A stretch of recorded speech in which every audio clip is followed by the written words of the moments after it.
కుమ్మక్కై సీఎం రేవంత్ మొత్తం అంతా అంటే కేసులు లేకుండా చేయడం కావచ్చు, ఇదంతా వాళ్ళిద్దరికి మనకు కంటికి కనిపించని దోస్తానా వాళ్ళిద్దరి మధ్య ఉంది అనేది ఆవిడ వాదన. సో అందులో భాగంగానే కేసులు కూడా 2 రోజులు మాట్లాడతారు, 3వ రోజు నుంచి మాట్లాడతారు. ఎందుకంటే ఆ అండర్స్టాండింగ్ వేరే ఉంటుంది, వాళ్ళకి అందాల్సిన అన్ని అందిన తర్వాత మొత్తం అంతా సైలెంట్ అయిపోతారు అని. ఈ రకంగా మరి సీఎం రేవంత్ని ఆవిడ అంతలా విమర్శిస్తూ ఉంటే, ఇటు బీఆర్ఎస్ లీడర్లు మాత్రం అసలు కవిత వెనకాలండి నడిపించేది ఈ కర్త కర్మ క్రియ కథ స్క్రీన్ ప్లే దర్శకత్వం అన్నీ కూడా రేవంతే అని వాళ్ళు విమర్శిస్తూ ఉన్నారు. ఇవన్నీ కూడా ప్రజలను పుల్ చేయడానికి. ఉదాహరణకు నిన్న అసెంబ్లీ సాక్షిగా కాళేశ్వరం రిపోర్ట్ మీద ప్రవేశపెట్టిన తర్వాత రేవంత్ రెడ్డి ఎంత మామ అల్లుడు అన్నాడు, లేకుంటే తండ్రి కొడుకు అన్నాడు చూడండి. ఆ లెక్కన కేటీఆర్ మీద ఒక్క విమర్శ పెట్టలేదు రేవంత్ రెడ్డి గారు. మొన్న 9 గంటలు కాళేశ్వరం మీద చర్చ, అంతసారి బీసీ చర్చలో వీళ్ళిద్దరు పాల్గొనలేదు. ఉన్నా కూడా వాళ్ళు బీసీలను ముందర పెట్టి బీసీల భుజాల మీద తుపాకులు పేల్చేశారు అంతే. అటు గంగుల కమరాకర్ను, ఇటు పొన్నం ప్రభాకర్ను వీళ్ళు పెట్టుకుని చేసుకున్నారు, అది వేరు. కానీ ఇక్కడికి వచ్చారు కన్నా 9 గంటల చర్చల్లో రేవంత్ రెడ్డి పదే హరీష్ ను కేసీఆర్ ను టార్గెట్ చేసిండా, మన కేటీఆర్ ని చేసిండు, చేయలే కదా. మరి అటువంటిప్పుడు కేటీఆర్ రేవంత్ రెడ్డి ఒకటే ఎందుకు అనుకోవద్దు, అంతే కదా, సహజంగా అనిపిస్తుంది కదా. తండ్రి కొడుకులను ఎక్కడ అనలేదు. కాకపోతే మీ నాయకుడు, మీ వెనక కూర్చున్న నాయకుడు అని మాట్లాడిన అంతే తప్ప డైరెక్ట్ గా హరీష్ రావును కేసీఆర్ ని టార్గెట్ చేసింది. మరి ఆ లెక్కనైతే ఈమె వాదన డొల్లతనమే కదా. వాళ్ళిద్దరు ఒకటే అనే మాట నిజంగా ఒకటే అనుకున్నాం కొద్దిసేపటికి. మెయిన్ మీడియాను కూడా అవమానించింది ఆమె అంట. ఇప్పుడు ఇవాళ మాట్లాడింది అంటే సోషల్ మీడియా వేరు, మెయిన్ మీడియా అనట ఎవరు మెయింటైన్ చేస్తున్నారట, హరీష్ రావు మెయింటైన్ చేస్తున్నారట. అంటే డబ్బులు ఇచ్చా లేకపోతే లంచాలు ఇచ్చా ఏం చేస్తున్నట్లు లెక్క ఒక మాట అంతే కదా. ఇప్పుడు ఆమె మీడియాకు వచ్చారు కవర్లు ఇచ్చింది ఆమె, మరి అంతే కదా. ఇప్పుడు మెయిన్ మీడియాను కూడా ఎవరికి అటగట్టింది, హరీష్ రావు మెయిన్ మీడియా చేస్తారు. అంటే సోషల్ మీడియానేమో మనకు కేటీఆర్ మెయింటైన్ చేస్తున్నాడు, కేటీఆర్ తాను సంపాదిస్తున్నాడట.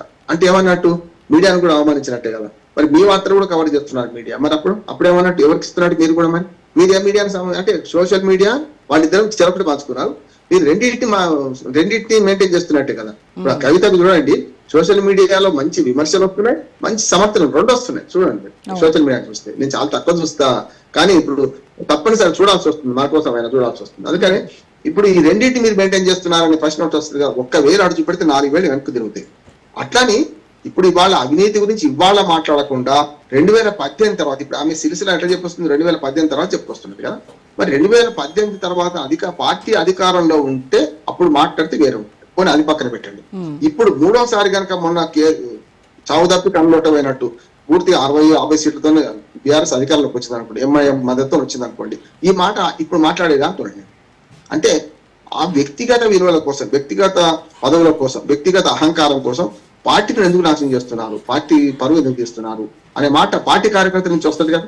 అందుకని ఇప్పుడు కవిత మీద తిరగబడడానికి, పార్టీ కార్యకర్తలు తిరగబడడానికి కారణం ఏంటంటే మంచి చెడ్డో మా పార్టీలో ఏదో జరిగింది, తప్పు జరిగింది, అవినీతి పనులు ఉన్నారు, ఆయన బయట పెట్టడం వల్ల ఎదుటివాడికి మీరు అన్నట్టు అస్త్రాలు ఇచ్చినట్టే కదా. రోజు గారు బీజేపీకి నువ్వు కాంగ్రెస్ అస్త్రాలు ఇచ్చినట్టే కదా. అందుకనే నేను కోదండరామ్ గారు అన్న మాటతో ఏకీపిస్తున్నాను. కోదండరామ్ గారు మంచి మాట చెప్పారు, ప్రొఫెసర్ కోదండరామ్ గారు. ఆయన ఏమన్నారంటే, ఇప్పుడు కవిత ఎండార్స్ చేస్తే అవినీతి ఉన్నట్ట, కాళేశ్వరంలో కవిత ఎండార్స్ చేయలేకపోతే అవినీతి లేదా?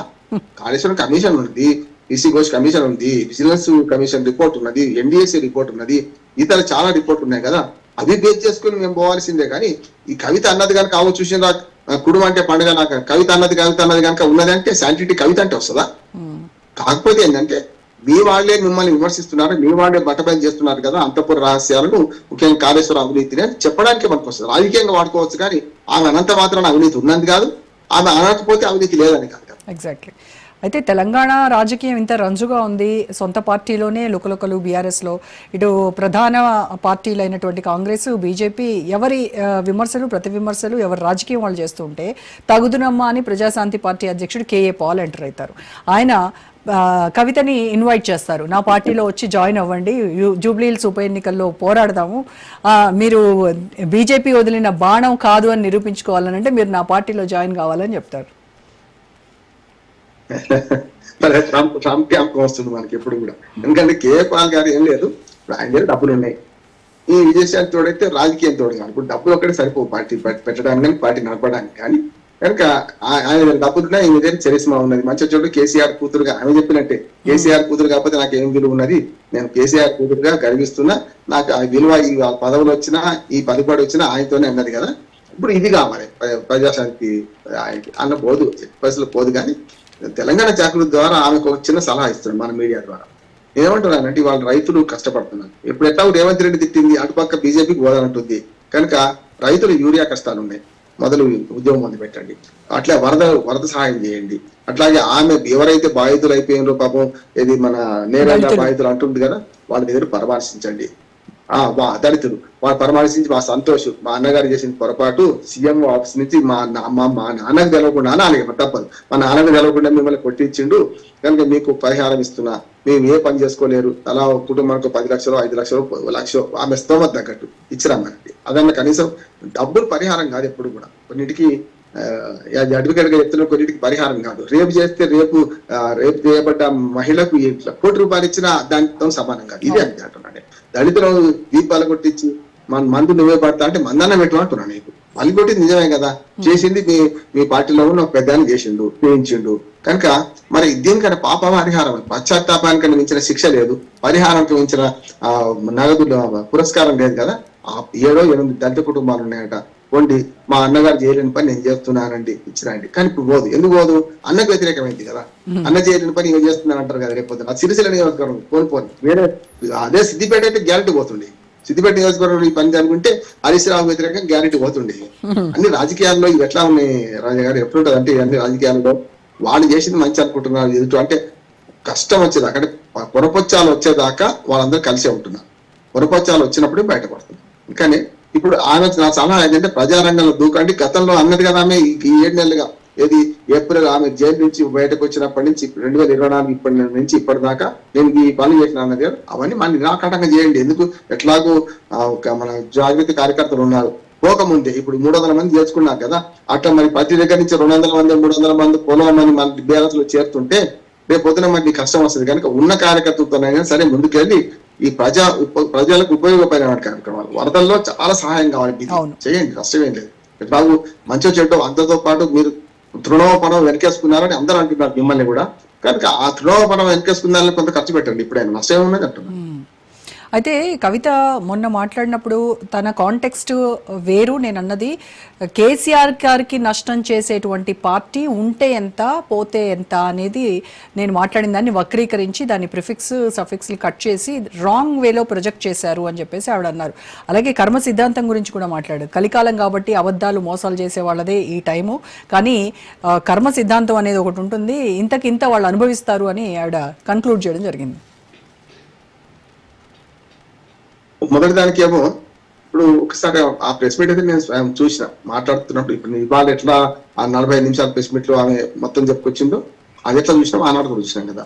నాకు తెలిసి అయితే ఆ ముందు మాట ఆమె చెప్పింది అనలేదు అనిపిస్తుంది నాకైతే. ఒకసారి రికార్డ్ చూడాలి మనం, అంటే ఇంత చూసినా పొరపాటు మనకు కూడా కావచ్చు. కనుక ఇప్పుడు మీడియా మీద బలం వేసినట్టే కదా, ఆమె సోషల్ మీడియా మీద వేసింది, మన మీడియా మీద వేసింది. ఒకవేళ అదే ప్రసంగాన్ని మొత్తం మళ్ళీ చూపెడితే నా తండ్రికి కేసీఆర్కే నష్టం కలిగించే పార్టీ ఉంటే ఎంత పోతే ఎంత అన్నది అనుకోండి, అవును కేసీఆర్ కు నష్టం కలిగించే పార్టీ అయినా ఉండాలి పార్టీ అంటున్నా. ఈ పార్టీ 60 లక్షల మంది సభ్యులు, తెలంగాణ హక్కు పోరాటం చేసే మిగతా పార్టీ కానీ ప్రజల ఆస్తి కదా.